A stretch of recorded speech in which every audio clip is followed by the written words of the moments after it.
Welcome to সৌগতস ডায়েরি। SLST 9-10 Bangla বিষয়ের ক্যান্ডিডেটস যারা রয়েছে তাদের জন্য আজকের ভিডিও মোস্ট ইম্পর্টেন্ট হতে চলেছে। প্রকৃতি সেটা কেবল দৃশ্য না অনুভব? একই প্রকৃতিকে তিনজন মহান সাহিত্যিক বিভূতিভূষণ বন্দ্যোপাধ্যায়, রবীন্দ্রনাথ ঠাকুর এবং জীবনানন্দ দাশ তিন ভাবে দেখেছেন। আজকে আমরা জানবো কার প্রকৃতি কেমন আর কেন এত আলাদা। এই তিনজনের প্রকৃতি চেতনা, তাদের বৈশিষ্ট্য, তুলনামূলক আলোচনা, সাদৃশ্য, বৈসাদৃশ্য সমস্ত কিছু কিন্তু আমরা জানবো। যদি মনে করো এগুলো নোট ডাউন করবে, নোট ডাউন করে নাও। যদি মনে করো পিডিএফ কালেক্ট করবে, এই নম্বর থেকে পিডিএফও কালেক্ট করে নিতে পারো। সমস্ত ক্লাসের, আমার সমস্ত ইন্টারভিউ সংক্রান্ত সমস্ত ক্লাসের পিডিএফ এই নম্বর থেকে তোমরা পেতে পারো। শুরু করছি। বিভূতিভূষণের প্রকৃতি চেতনার মূল বৈশিষ্ট্য কি? বিভূতিভূষণের কাছে প্রকৃতি জীবনের অঙ্গ, আলাদা কিছুই নয়। গ্রামীণ বাস্তবতার সঙ্গে প্রকৃতির নিবিড় সম্পর্ক। প্রকৃতি এখানে সহচর, প্রকৃতি এখানে আশ্রয়দাতা এবং অবশ্যই শিক্ষক। যেমন পথের পাঁচালী, যেমন আরণ্যক। তার প্রকৃতিতে রয়েছে সরলতা, রয়েছে বাস্তবতা এবং অবশ্যই মানবিক উষ্ণতা।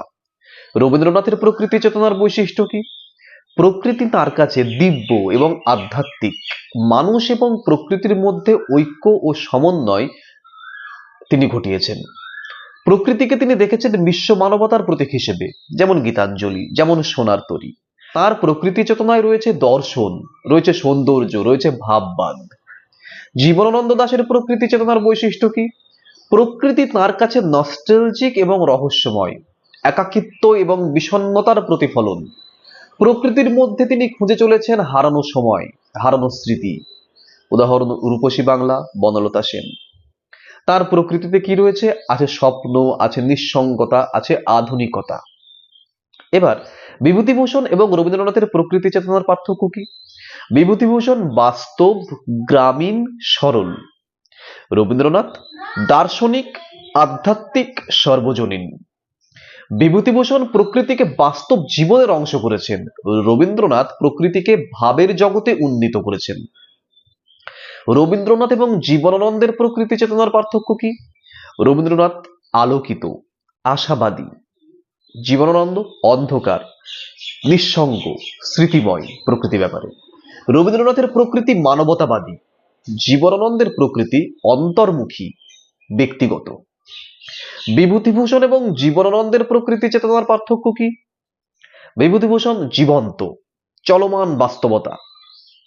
জীবনানন্দ স্থির, স্মৃতিময়, স্বপ্নময়।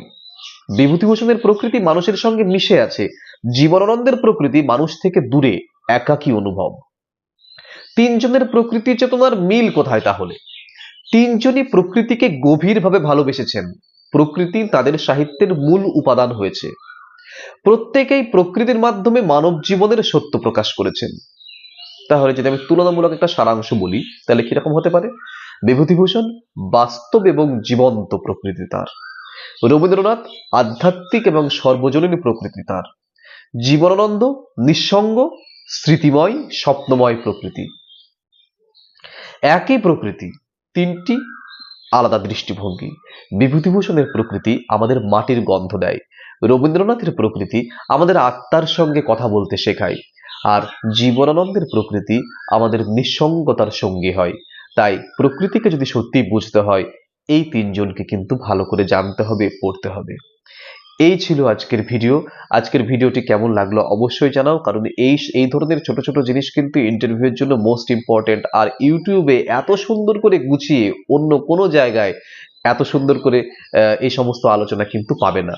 তাই ভিডিওটিকে অবশ্যই লাইক করো, ভিডিওটিকে শেয়ার করো বন্ধুদের সঙ্গে। চ্যানেলে যদি নতুন হয়ে থাকো, চ্যানেলটি অবশ্যই সাবস্ক্রাইব করো এবং বেল আইকনটি প্রেস করে রাখো, যাতে এই ধরনের ছোট্ট ছোট্ট ভিডিও, অনেক স্টাডি মেটেরিয়াল নিয়ে, অনেক ইনফরমেশন নিয়ে তোমাদের সামনে হাজির হতে পারে।